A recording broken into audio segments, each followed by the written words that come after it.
If I heard enough, one thing that you've called for the international community to assume the responsibility in order to combat terrorism, drive the financing and support for those for the terrorism or for the terrorist organizations. What exactly are the measures that you're taking in this within this context? This is one thing. The other is, what exactly do you expect from the international community, and what would be the response that you need to hear, particularly from big powers, the United States, Russia, and others? Thank you very much. Well, if you allow me, I think we were very clear in that the current measures that are being taken by the four countries is a reiteration of our commitment, but also a call for the responsibility of the international community and the application of the determination that was indicated during the Riyadh summit, American, Arab, Islamic, to totally eradicate terrorism. It's not a matter of containment or a matter of dealing with one area, whether it be financing or harboring or supporting terrorist activity and terrorist organizations, but it is a matter of total eradication. And this cannot be fulfilled except with an absolute commitment from all states to work effectively and to desist totally from any form of support or utilization of terrorist activity and organizations for political purposes. We have a variety and a compilation of international legitimacy and decisions that all deal with this issue and define very clear parameters of what members of the international community must undertake to eradicate terrorism, and it is now a common objective that these measures are fulfilled and that there is no deviation from the important and effective measures that have to be applied in cases where there is sponsorship by states and by individuals of terrorist organizations or activities. Please. The point is, in also elaborating on what my colleague, Mr. Samih Shukri said, the point is that we need to be very clear. There are a lot of sources of support for terror in the region. But there is a difference between countries that are fighting those terrorists, like our countries, and countries that are harboring them or supporting them in an official way, clandestine way. And that's what we want to bring to the world's attention, that what we are doing is along the same lines that we have agreed on in Paris when we came to stand together against Daesh, or in Washington, or in Riyadh in the last summit with President Donald Trump of the United States of America. These are the points that we have agreed on and we are acting on right now. And we don't want to waste a minute to allow them to continue to do their heinous work. Thank you.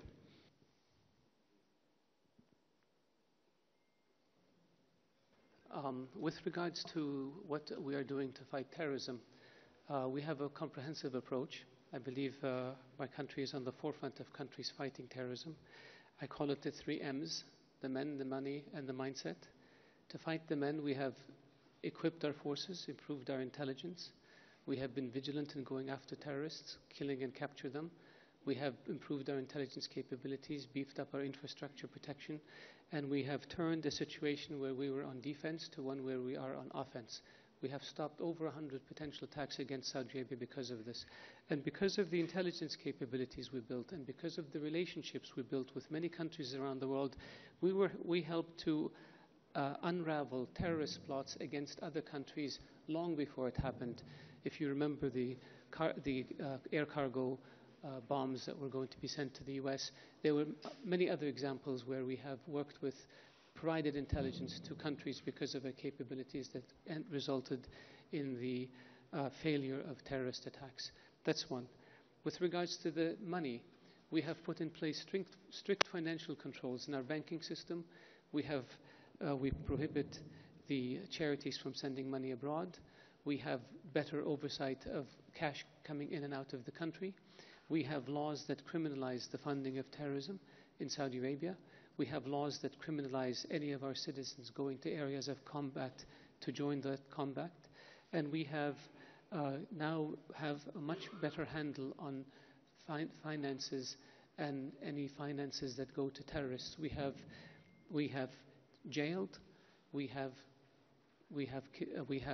charged, and we have convicted people because of their financing of terrorism and extremism. And so here also we believe we are on the forefront of countries that are working to stop the flow of cash to terrorists or extremists. The third M is the mindset, and that's a more comprehensive approach where we try to take on the mindset of extremism. And here this includes education, it includes the mosques, it includes the information and media, it includes a public dialogue, it includes rehabilitation programs, it includes documentaries, it includes establishing a center, a global center for combating extremism. It includes working with other countries to identify where these extremists, how this extremist mindset emerges and how one can best combat it. And I believe we have one of the top programs in the world for doing so, and we have provided assistance to many countries in this area. And and we believe that unless you deal with terrorism in a comprehensive way, the men, the money, and the mindset, and be firm about it, we will not succeed against the scourge. It has to be an international effort. We cannot have any loose wheels. Everybody has to pull their weight if we want to succeed. What the international community can do is very simple. Most of the international community is doing it. Have laws that criminalize terrorism and extremism, that criminalize terror financing, actually implement those laws by charging people and jailing them and bringing them to justice, work better on exchange of information. In Saudi Arabia, to promote this, we hosted an international counterterrorism conference in Riyadh in 2005. More than 50 countries participated at the level of security professionals, and one of the recommendations was the establishment of an international center to counter terrorism that under the umbrella of the United Nations that the Kingdom funded with $110 million. The idea is that if all countries work together, we have a better sense of where money goes, we have a better sense of where people go, and we have a better sense and capability of stopping it. So we have been on the forefront because we have been one of the main targets, if not the main target, of the terrorists. Their objective is to control Mecca and Medina, Islam's two holiest places, so they can have a megaphone with which to address 1.5 billion people. We know this, and that's why we're fighting as hard as we can and urging people to fight as hard as we can to end this scourge. We can only have a policy of zero tolerance. We cannot have a country like Qatar that is an ally militarily and in the GCC and in the Arab League, and that hosts an airbase from which planes take off to fight ISIS and ISIS and Al-Qaeda, and at the same time it turns a blind eye to terror financiers who operate openly in Qatar, turns a blind eye to extremists who advocate suicide bombings and advocate young men going to fight in war zones. We cannot have it both ways. And we're not doing this because we want to hurt Qatar. We're doing this to help Qatar because it will help Qatar, it will help us, it will help the region, it will help the world. One of the problems we still have is the sense of tolerance, in particular in Europe, of extremists under the guise of freedom of expression. And I believe that European countries are beginning to realize that some of these radical and extremist people, what they're expressing is hate speech that leads directly to violence. And those policies have to be re-examined. Sorry, I didn't mean to give you a lecture. Well, let me just reinforce the issue of comprehensive approach to terrorism, because it has been an issue that President Sisi has reiterated for the last 3 years, if not more.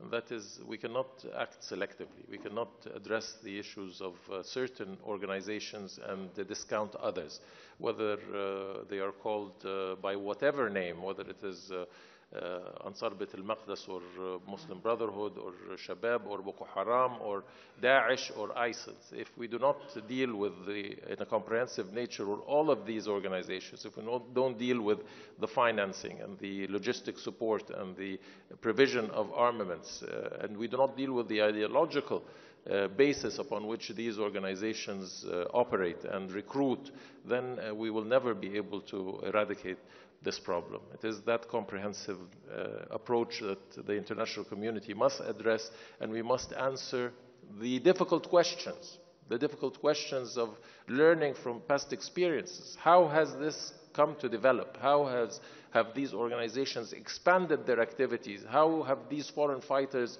been transferred from one area to another to inflict harm and damage and devastation on our peoples and our countries? We can't turn a blind eye to answering these very fundamental questions, and it is in answering them that we can deal with the future. السؤال الأخير